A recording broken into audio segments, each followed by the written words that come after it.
Hello viewers, কেমন আছেন আপনারা? আজকের ভিডিওতে আপনাদেরকে আমি খুব সহজভাবে দেখাবো কিভাবে হচ্ছে কার নামে অ্যাকাউন্ট খোলা আছে মানে বিকাশ অ্যাকাউন্ট, সেটা কিভাবে বের করবেন, কোন অ্যাপস থেকে বের করবেন সেটা খুব সহজে আপনাদেরকে আমি দেখাবো। এমনটা হয়ে থাকে যে আপনারা বিকাশের পিন ভুলে গেছেন কিন্তু কার এনআইডি দিয়ে বিকাশ খোলা সেটা আপনারা জানেন না, বা আপনার ফ্যামিলির কারো বিকাশ এর কোনো সমস্যা হয়েছে কিন্তু আপনারা বুঝতে পারছেন না কার এনআইডি দিয়ে খোলা আছে।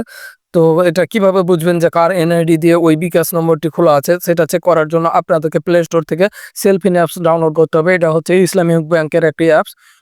এই সেলফিন অ্যাপসটি আপনারা ডাউনলোড করে নেবেন, আপনারা দেখতে পাচ্ছেন এটাই। তারপর এখান থেকে আপনারা রেজিস্টার করে নেবেন।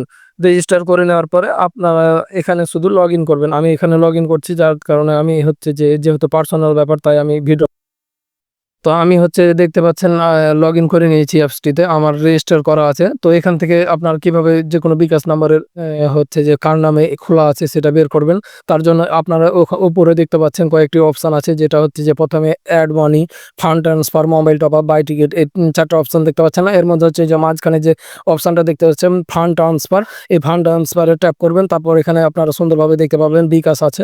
এই বিকাশে ট্যাপ করবেন। বিকাশে ট্যাপ করার পর এখানে ওই বিকাশ নম্বরটি দিবেন যে বিকাশ নম্বরে জানতে চাচ্ছেন যে কার এনআইডি দিয়ে খোলা আছে সেটা দেখতে চাচ্ছেন। তো এখান থেকে আমি একটা বিকাশ নম্বর দিয়ে দিচ্ছি আপনাদেরকে দেখানোর জন্য। জাস্ট আমি একজনের বিকাশ নাম্বার দিয়ে দিলাম। এখানে জাস্ট সার্চ করলাম, এখানে আপনারা দেখতে পাচ্ছেন তার নামটি চলে এসেছে, এই যে রিসিভারের নাম, অর্থাৎ এই নাম দিয়ে তার বিকাশ অ্যাকাউন্ট খোলা আছে। এভাবে আপনারা খুব সহজে জানতে পারবেন যে কার এনআইডি দিয়ে বিকাশ খোলা আছে। তার পরবর্তীতে আপনারা পিনটি রিসেট করতে খুব সহজেই পারবেন। তো ভিডিওটি ভালো লাগলে অবশ্যই একটি লাইক করবেন। আবার নতুন চ্যানেলে যদি আপনারা সাবস্ক্রাইব না করে থাকেন সাবস্ক্রাইব করবেন। আপনাদেরকে খুব সুন্দরভাবে আমি বুঝিয়ে দেবো এসব টেক ধরনের ভিডিওগুলো। তো আশা করি ভালো আছেন। ধন্যবাদ।